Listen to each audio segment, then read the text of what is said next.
So we have introduced what is our tree, right? And we also introduced some basic information, what is the structure for our tree, right? And some requirements. And in this page, I'd like to show you with an example for queries inside this R tree. For instance, we want to have a query when we plan to find all the objects whose rectangles have overlap with the search region or the search rectangle S. What is S? S denotes the right rectangle here. This larger is the S rectangle. And we plan to find all the objects inside our database system, A, B, C, D, E, F, and until L, right, which has overlap with this S rectangle. And how can we do the query based on this R tree we have constructed? And before we try the query, probably you can think about it, right? If we plan to represent this data into the conventional index table and with conventional database system, how can we do this? It will be relatively harder, right? Because we have to store these rectangles, and also we need to check the overlaps between rectangles. It is very challenging with conventional index tables. However, when it comes to our tree, because we are storing these rectangles in our database system as a wide index table, so checking the overlap is relatively easier.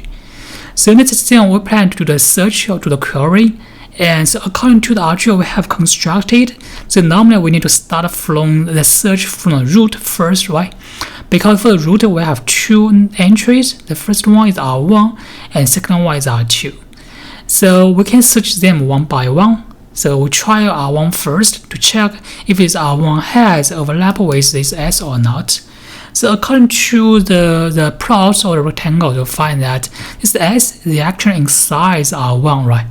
In other words, this S has overlap with R1 actually. However, this R1 is not a concrete data instance or data entry we are storing in the database system. It's A, B, D, E, F, they are the entries, right? They are the concrete records we are storing here. This R1 is just a one virtual rectangle we use to store or to cover all the data instances. So we know R1 has overlap with S. Then we need to further check all the rectangles inside this R1, right? For the R1, we have two inside rectangles. The first one is R3 and second one is R4, right? In other words, we need to further check if this R3 and R4 have overlap with S or not. And the way we do the checking is very similar. We check them one by one. We check R3 first. So according to the plot, we find this R3, it has overlap with S, right? Because there we have one overlap region, which is this part, right, with S.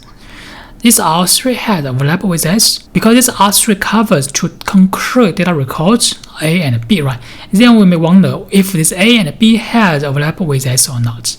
So in other words, we first check the internal entries A and B and compare it with S, right?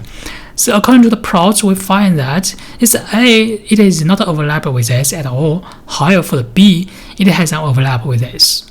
In other words, for the entry inside R3, A has no overlap, however B has some overlap, right? In other words, B should be returned as one result to the query. And we have finished checking R3 already, then we can go to R4, right? And we check R4, we find this R4 also has overlap with S, which is this part, right? It is overlap part. And for the R4, it has three concrete data records, D, E, and F. And we may wonder which one has overlap with S among D and F, so we can go inside R4 and check D, F one by one. According to our checking, we find that D has overlap with S, however for E and F, it is not overlap with S at all, right? In other words, D should be returned as one result, however it's E and F, they are free. Alright, so we have checking R1 already. We also check all the internal rectangles one by one already. We know it's B and D, they have overlap with S and should be returned as one part of the result. And then we can further check this R2 instead, because this R2 is also one side inside the whole region, right, in the R tree.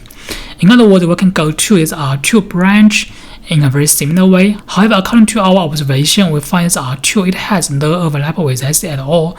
Then we can make sure all the internal rectangles, they will have no overlap with S, right? In other words, G, H, I, K, L, they should not be returned as a result because they have no overlap at all. So according to this process, we find that this B and D, they should be returning as a result to the query, and this should be their answer because they both have the overlap with S according to our data we store here. This is the search process we do based on this R tree, right? You find this query processing is very straightforward, also very easy based on R tree because what we're storing here, there are some regions, there are some rectangles. And for the rectangles with overlap, then we can first check all the internal small size rectangles in a recursive process until we reach in the leaf nodes.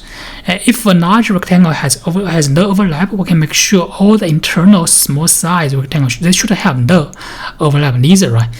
It can help us to avoid some redundant checking. Next R2, right?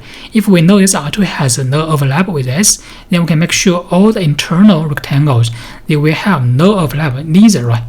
And so this is in this way we can just do the checking in a very fast way to answer queries. Okay, so this is how to answer queries based on our tree, and you can also practice by yourself after class according to the example we show here. Also, you can find some more examples online about our tree to do queries.